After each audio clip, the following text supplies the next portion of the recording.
بسم اللہ الرحمن الرحیم الحمد للہ وکفا والصلاة والسلام علی من لا نبی بعد۔ معزز و محترم ناظرین، مسلمان بھائیوں، اہل سنت ساتھیوں،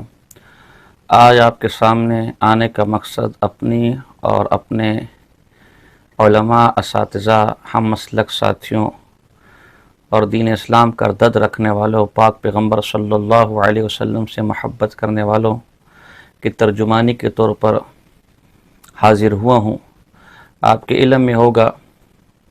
کہ تحقیق اور ریسرچ کے نام پر ایک عرصے سے اسلام کی مقدس شخصیات کی توہین کرنے والے جیلم کے انجینئر محمد علی مرزا کی جرت اب اس حد تک بڑھ گئی ہے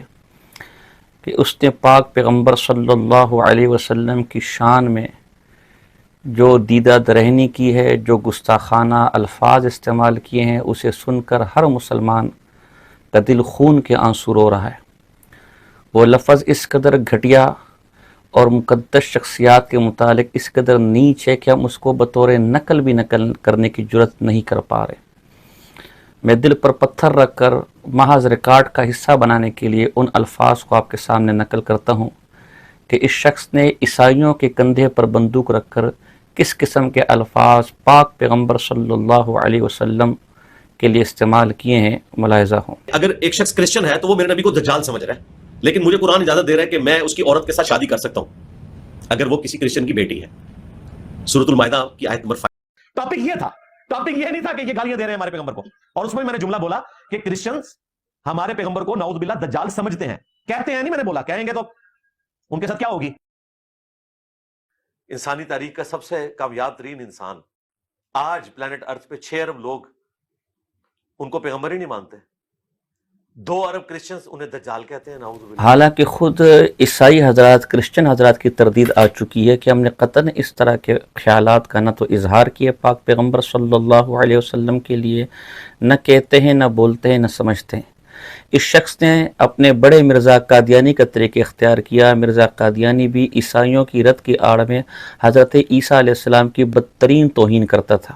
اور جب اس کی گرفت کی جاتی تھی وہ کہتا تھا کہ یہ تو ہم نے الزامی طور پر عیسائیوں کی بائبل سے، چونکہ عیسیٰ علیہ السلام کا یہ تصور نکلتے تو ہم نے اس کو نقل کیا۔ یہی حرکت اس نے کی، اپنے دل کے بغض کے اظہار کے لیے انہوں نے عیسائیوں کو آڑ بنایا، اور حقیقت میں یہ دل آزار بیان دیکھ کر انہوں نے عیسائیوں کی زندگیوں کو بھی خطرے میں ڈال دیا۔ وہ یہاں کے پرامن شہری ہیں، انہوں نے ان کی زندگیوں کو بھی خطرے میں ڈال دیا۔ کوئی ناواقف شخص کل کو اگر یہ سمجھ بیٹھا کہ عیسائی پاک پیغمبر صلی اللہ علیہ وسلم کے بارے میں اس قسم کے خیالات رکھتے ہیں تو ان کی زندگیاں بھی خطرے میں ڈال دی گئی۔ ہم قومی اداروں سے یہاں گلہ بھی کرتے ہیں کہ انہیں 3 MPO کے تحت گرفتار کیا گیا، جو حفاظتی حراست ہے۔ اس کو 295C کے تحت گرفتار کیا جائے، اسے دہشت گردی کی دفعات لگا کر گرفتار کیا جائے۔ ہم قانون کی بات کرتے، قانون پر چلنے کی بات کرتے، ہرگز عوام کو یہ نہیں کہیں گے وہ قانون اپنے ہاتھ میں لیں، لیکن حکومتی ادارے بھی اپنے رویوں پر غور کریں۔ آج اگر آپ قانون کے مطابق انہیں سزا نہیں دیں گے، ان پر قانونی دفعات نہیں لگائیں گے، کل کو اگر کسی نے قانون اپنے ہاتھ میں لے دیا تو آپ سارے مل کر علماء کو بدنام کریں گے، سارے مل کر پھر تحفظ ناموس رسالت صلی اللہ علیہ وسلم کے قانون کے خلاف بولنے لگ جائیں گے۔ عیسائی تو وہ ہیں جنہوں نے حضور صلی اللہ علیہ وسلم کی سیرت پر کتابیں لکھی۔ یہ اس وقت آپ کے سامنے سیرت رسول صلی اللہ علیہ وسلم کے نام سے ایک کتاب آ رہی ہے۔ یہ ایک عیسائی مستشرق ہے، فرانسیسی جان بروا، یہ اس کی کتاب ہے جس نے پاک پیغمبر صلی اللہ علیہ وسلم کی سیرت پر کتاب لکھی۔ ایک اور کتاب آپ کے سامنے آ رہی ہے، دی ہیومینٹی آف محمد صلی اللہ علیہ وسلم، اے کرسچن ویو۔ یہ اخلاق نبوی صلی اللہ علیہ وسلم پر یہ کتاب لکھی گئی، یہ اخلاق نبوی صلی اللہ علیہ وسلم پر یہ کتاب لکھی گئی ہے۔ اس کے علاوہ فلپ کٹلر، سر جان گلیڈن وغیرہ اور دیگر کئی عیسائی محققین اور پروفیسر دکھائے جا سکتے ہیں جنہوں نے پاک پیغمبر صلی اللہ علیہ وسلم کی کمالات پر، سیرت پر کتابیں لکھی ہے۔ علماء اہل سنت نے باقاعدہ اس پر کتابیں لکھی ہیں کہ غیر مسلم پاک پیغمبر کو کس طرح سمجھتے ہیں۔ ہمارے امام اہل سنت مولانا سفارہ خان صفدر صاحب رحمۃ اللہ تعالی علیہ کی رائے سنت اٹھا کر دیکھ لیں، ان میں انہوں نے کئی عیسائی یہودی مستشرقین کے وہ الفاظ نقل کیے ہیں جو پاک پیغمبر صلی اللہ علیہ وسلم کی شان کے اندر انہوں نے ذکر کیے تحقیق اور ریسرچ کے بعد۔ مگر افسوس غیر مسلم تو یہ سمجھ گئے کہ ہم کس شخص کے بارے میں گفتگو کر رہے ہیں، لیکن یہ نام نہاد سکولر اور نام نہاد امام یہ اب تک نہ سمجھ سکا کہ کس شخص کے بارے میں گفتگو کر رہے ہیں۔ میں اس انجینئر سے پوچھتا ہوں، کل کو کوئی آپ کے والد کو کمینہ کہے، کل کو کوئی آپ کے والد کو دجال کہے، کیا بطور نقل بھی آپ ان الفاظ کو، کل کو کوئی آپ کی ماں کو ننگی ننگی گالیاں دے، کیا بطور نقل بھی آپ ان الفاظ کو نقل کرنے کی عام میڈیا پر جرت کریں گے؟ تو پاک پیغمبر صلی اللہ علیہ وسلم کی شان کیا آپ کے والدین سے بھی معاذ اللہ، کیا آپ کے والدین کی شان پاک پیغمبر کے سے زیادہ ہے کہ آپ ان کے بارے میں اس طرح کے الفاظ کو نقل کرنا، سننا، برسر ممبر بیان کرنا تو پسند نہ کریں، اور پاک پیغمبر صلی اللہ علیہ وسلم کے بارے میں اس قدر گھٹیا لفظ جس کی نسبت کرتے بھی آدمی کے زبان کپ کپانے لگ جاتی ہے، ہاتھ پر ریشہ طاری ہو جاتا ہے۔ افسوس افسوس، ہم قانون کے پاسدار ہیں، ہم قانون کا خیال رکھتے ہیں، خدا را ہمارے قومی ادارے مسلمانوں کے جذبات سمجھیں، اس آدمی کی زبان کو لگام دیں، اس کے خلاف قانونی کارروائی کا باقاعدہ آغاز کریں اور اسے قرار واقعی سزا دی جائے، جو 295 سی کے تحت ایسے دیدہ دہن ایسے دریدہ دہن اور ایسے گستاخ بے ادب منہ پھٹ اور بے لگام لوگوں کے لیے جو سزا ہمارے علماء نے، ہماری پارلیمان نے، ہمارے اداروں نے، ہمارے سیاستدانوں نے تجویز کی ہے، اس کے مطابق اسے اس کے انجام تک پہنچایا جائے، ورنہ یہ ملک میں انتشار اور افتراق کا سبب بنے گا، ملک کی امن کو، پرامن فضا کو برباد کرنے کا سبب بنے گا، یہ ایک فتنہ اور فساد کا دروازہ اس ملک کے اندر کھود رہا ہے۔ خدا را ہمارے قومی ادارے ہوش کے ناخن لیں اور مسلمانوں کے جذبات کو سمجھیں۔ ہائے افسوس، اگر مرزا کو پہلے ہی اس کی زبان کو لگام دے دی جاتی جو ایک عرصے سے علماء کہہ رہے، تو آج یہ دن نہ دیکھنا پڑتا۔ اس تحقیق کی آڑ میں پہلے اسلام کی مقدس شخصیات، علماء، بزرگان دین کو بابے بابے کہہ کر ان پر ہاتھ صاف کیا، محدثین پر ہاتھ صاف کیا، اس کے بعد صحابہ کرام رضوان اللہ تعالی علیہم اجمعین کے مختلف حیلے بہانوں سے گستاخیاں کرتے رہے، اور اب پاک پیغمبر صلی اللہ علیہ وسلم پر بات آ گئی۔ کیا یہ پہلا موقع ہے کہ جس میں یہ حرکتیں کر رہے؟ نہیں، اس سے پہلے بھی وہ اسلام کی مقدس شخصیات کی کھلم کھلا توہین کر کے مسلمانوں کی دل آزاری کر چکے، لیکن افسوس کہ ہمارے حکومتی اداروں کے کانوں پر جو تک نہیں رینگ رہی، اور یہ شخص آج بھی دندناتا ہوا اپنے چینل سے ساری چیزیں نشر کر رہے ہیں۔ مثلا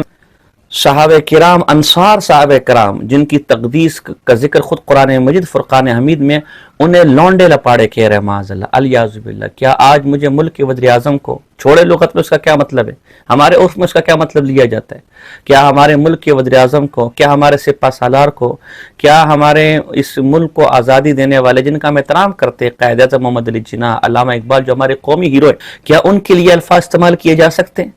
تو صحابہ جیسے مقدس شخصیات کے لیے الفاظ کیوں استعمال کیے جا رہے ہیں؟ اور یہ اس قدر توہین آمیز الفاظ ہے کہ سامنے ایک عام اینکر بیٹھا ہوا ہے جس کے چہرے پر داڑھی بھی نہیں ہے، لیکن وہ بھی ہل گیا یہ الفاظ سن کر، لیکن اس آدمی کو نہ حیا آئی اور نہ شرم آئی۔ ملاحظہ وہ الفاظ بخاری مسلم میں آتا ہے، نبی علیہ السلام نے حضرت ابو سفیان کو 100 اونٹ گفٹ کر دیے غزوہ حنین کے موقع پر، صفوان کو 100 اونٹ دے دیے، ٹھیک ہے؟ تو انصاری چند جو لونڈے لپاڑے تھے، نوجوان لڑکے، لونڈے لپاڑے کیا؟ لونڈے لپاڑے یہ عربی اردو ڈکشنری میں آپ دیکھیے گا، لونڈے لپاڑے وہ ہوتے ہیں جو کم عمر کے بچے جن کے ذہن ابھی اتنے پختہ نہیں ہوتے۔ پھر آپ نے ان کا یہ جو کیڑا تھا نا دماغ سے وہ نکالا، آپ نے فرمایا اسی طرح یہ بدبخت جنگ صفین کے جل قدر صحابہ عمر بن اللہ تعالیٰ، مغیرہ بن شعبہ، امیر معاویہ کے بارے میں کہتے ہیں کہ شکر کرے کہ وہ ہمارے سامنے نہیں ہے،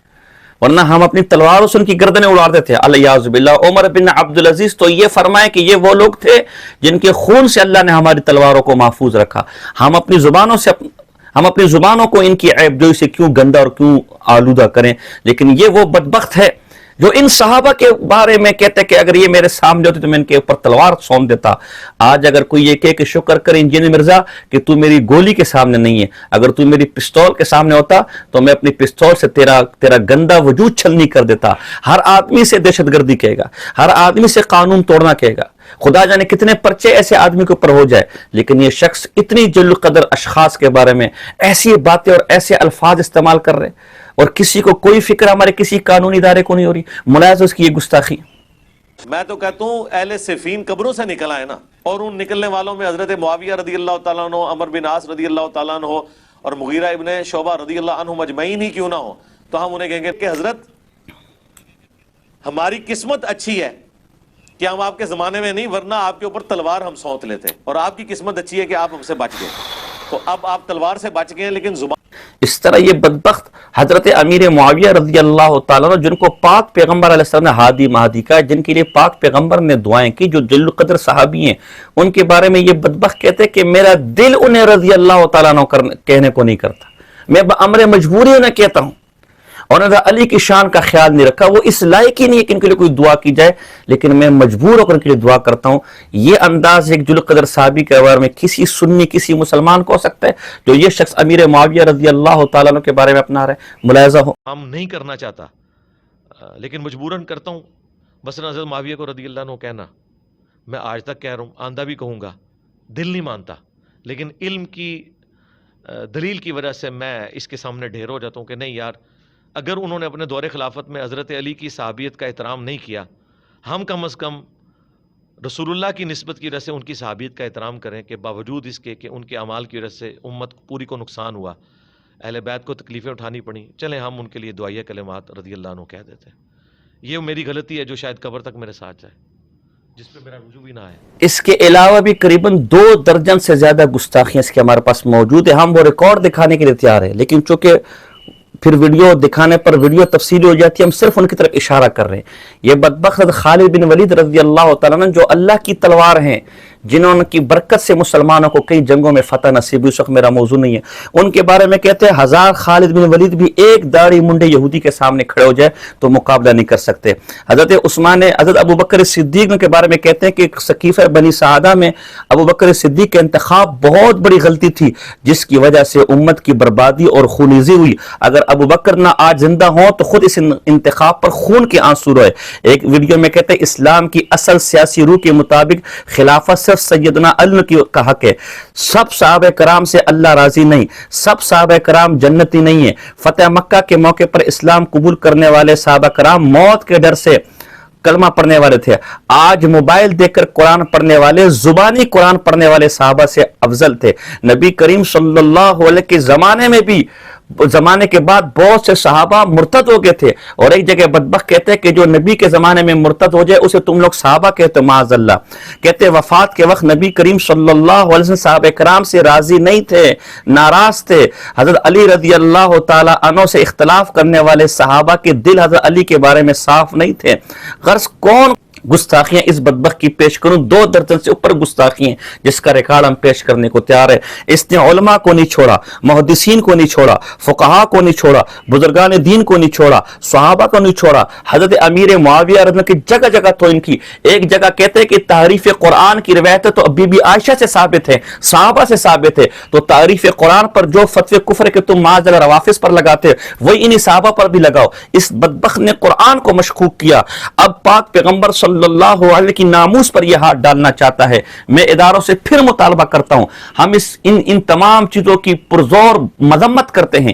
ان بیانات کی پرزور مذمت کرتے ہیں، ہم اب بھی قانون کا ساتھ دینے کی دعوت دیتے ہیں، ہم اب بھی قانون کے مطابق چلنے کی دعوت دیتے ہیں، ہم عوام کو کہتے ہیں کہ اپنے جذبات کو قابو میں رکھیں، ہم عاشقان رسول و عاشقان صحابہ و اہل سنت و جماعت کے دل دکھیں۔ یہ ملک سنیوں کا ملک ہے، یہ ملک مسلمانوں کا ملک ہے، یہاں سنیوں کے پر اس جیسے بدبخت کہ صحابہ جن کے ایمان کا حصہ ہے، پاک پیغمبر علیہ السلام جن کے ایمان کا حصہ ہے، ہائے افسوس ایسے لوگ میڈیا پر آ کر کھلم کھلا ہمارے ایمانوں کو کا روز امتحان لیتے ہیں، آخر کب تک امتحان لیا جائے گا؟ لہٰذا میں اداروں کی خدمت میں گزارش کرتا ہوں، خدا رو اپنی ذمہ داری کو سمجھیں، اس آدمی کے چینل پر پابندی لگائیں، اسے ختم کیا جائے، اسے صرف 3 MPO کے تحت گرفتار نہ اس کی گرفتاری نہ ڈالی جائے، بلکہ 295C اور اس کے علاوہ بھی جو گستاخی کے دفعات بنتی ہے، دہشت گردی کے جو دفعات بنتی ہے، اس سے پورے ملک کے امن کو خطرے میں ڈال دیا، اس پر دہشت گردی کی دفعات بھی شامل ہونی چاہیے۔